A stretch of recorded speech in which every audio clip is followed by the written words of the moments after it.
I can't tell you how many people that I've met that have come to LA and just been like, how do you do it? Like, how do you survive? How do you make it? How can you stand it? I had no choice. I was born into it. You know, I grew up in LA. I spent most of my life around the entertainment industry. I lived within 10 minutes of pretty much every major television station, movie house, you know, production company, whatever. Some of my classmates, their parents were in the industry, whether it be executives, some were actors, some fancied themselves as actors. So I suppose it's pretty fitting that I chose a career in entertainment. I can say from personal experience that people have this image in their minds of swimming pools, movie stars. It's, you know, champagne wishes and caviar dreams. And the thing is that that doesn't exist unless you're very, very lucky. You can't tell me my heart's like a stone when I'm not the one that is cold. Oh no, don't fall but get down off your throne. Go figure out what you want.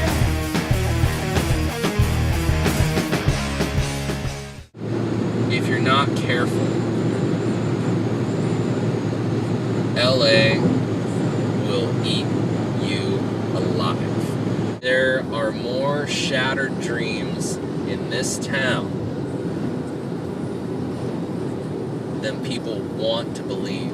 You can't throw a stone without hitting at least one actor, writer, director, musician, artist that's working as, like me, a barista or a waiter or a busboy, or working some job that they hate with all their being, but they have to do it. And then they go on their auditions, they play their gigs, so why should I do it? I guess it's just one of those things that, having felt in my heart for so long that music was my passion, and that's what I really cared about, and that's what I made up in my mind at 14 years old that I wanted to do, and nobody was going to change my mind about it. I suppose you could say for that fact that I actually love what I do. I love being a musician. I love being a guitar player. I like writing songs. I love recording. I love gear. I love going to shows. I love playing shows. I don't need anybody to tell me that, you know, you should just give up, you know. You haven't sold 1 million records. Okay, nobody sells 1 million records these days. People will try to do everything to crush your dream, and I'm just not gonna let this city, and I'm not gonna let society, and I'm not gonna let people try to crush that dream, because it's not gonna happen. I'm gonna tell them when it's gonna happen. You know, you'll know the day that I decide that it's time to give it all up, and that day is not coming anytime soon. It's not. I know a lot of them. These are pretty much all the ones that I use for everything. Recording and live performance and things like that. Try and play them all. I used to have way more. But, you know, to try and get the band out on the road, I need money, and sometimes you have to part with instruments. It's not always easy, but, you know, sometimes it's necessary. But the one that I'll never get rid of is this one. It's just a Gibson Les Paul Studio, but it means a lot to me. It was given to me by my parents Christmas when I was 15 or 16. I can't really remember. But I'll never forget what my dad said to me when I took it out of the case. I've been playing guitar for a while, and I had good guitars and everything, but you know, I always wanted to have a Les Paul. I mean, you don't get into playing guitar and not look at a Les Paul and be like, I want to have one of those someday. And I took it out of the case and just wide-eyed, and I couldn't really say anything. And my dad just kind of turned to me and looked at me and said, I just thought that after all these years, it was about time you had yourself a real Gibson. The headstock has been broken 3 times and repaired 3 times, and I've had teachers and friends and other guitar players say that I should put this thing down, but it seems like every time that I get it repaired and get it fixed, and it just kind of bounces right back without even so much as a clue that anything was wrong with it before. So as much as I wish I could say that doing music and being a musician and being a guitar player is how I make my way in this world, it's not. So I have to have a day job, and by day I am a barista. It's not so bad. I've been doing it for a few years, and I've had way worse jobs than being a barista. You know, you'll get your customers who are really picky, non-fat soy this, or can I have sugar-free caramel, which is a face palm if I ever heard one. You know, you get picky customers, and they're, you know, sometimes they're outweighed by the regulars who are really nice, who, you know, give you an extra $1 in the tip jar, even though they don't really have to, or just they're pleasant and they're personable and they're nice and they're appreciative of what you do. Some things get old after a while, but you know, it's what I have to do in order to be able to support myself while I pursue the dream and the passion.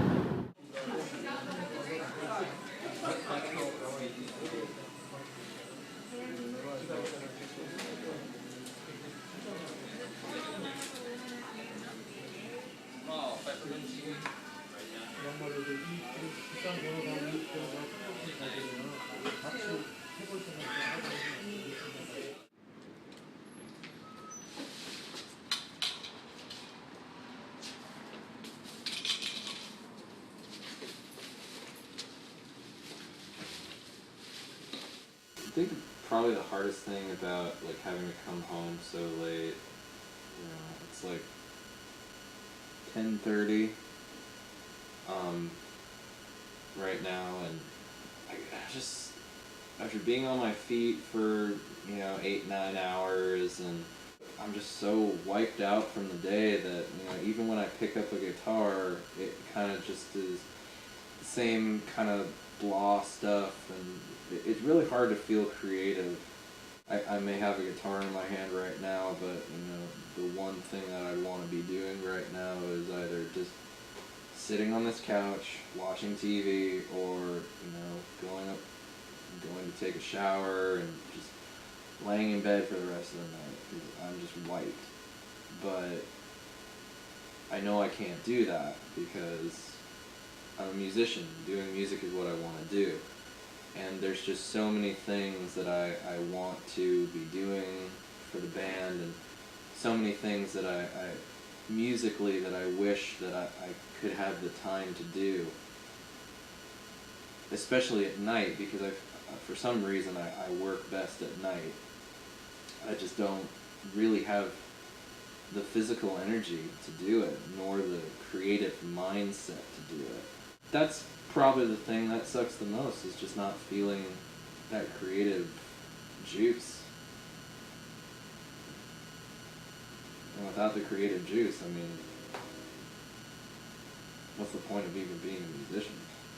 So, I spend almost an obscenely large amount of time trying to work on my guitar sounds, and part of that was finding the right amplifier for the music, and I probably spent a good 6 months before we even had a show, actually trying to find like what the amplifier was going to be that I was going to use.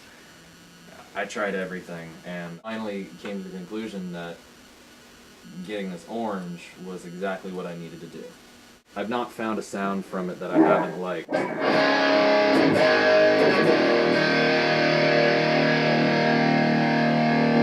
mean, just the sound of it, it kind of in a way has become essential to the sound of the band, and I couldn't think of using anything else.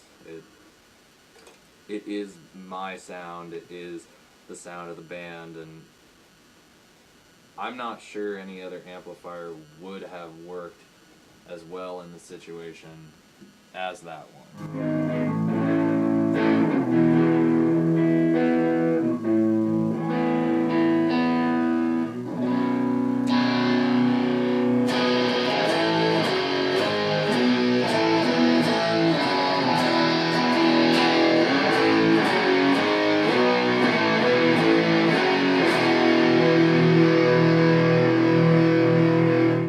When I was younger, I don't really know what it was. I could never find a group of people who were willing to come together, write songs, play shows. It was impossible. And I always wanted to have a band. And it took until college before I was able to actually find people that were willing to work together and work towards something bigger than themselves. And that was the hard thing. And I started playing guitar at 11.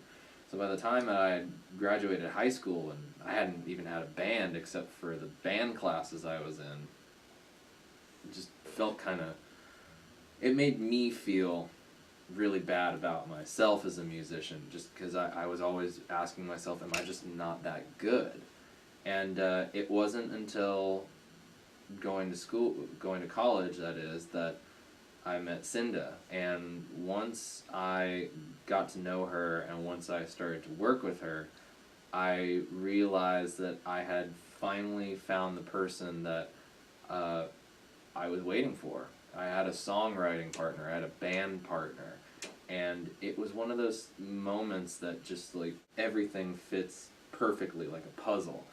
And if it hadn't been for her and some of the teachers that I had at school, I probably never would have gotten to a point where I would feel comfortable as a musician to be able to write songs and to be able to take ideas that are in my head and think they're good enough to put them onto the guitar, put them into a song, and just put it out there into the world. I mean, I had never written a song by myself before I had met her, and she gave me the confidence and the encouragement to really go at it full force and try my best to be the best that I possibly could be. I can't believe that I wrote this music. It's crazy to me. It's something I never would have dreamed possible.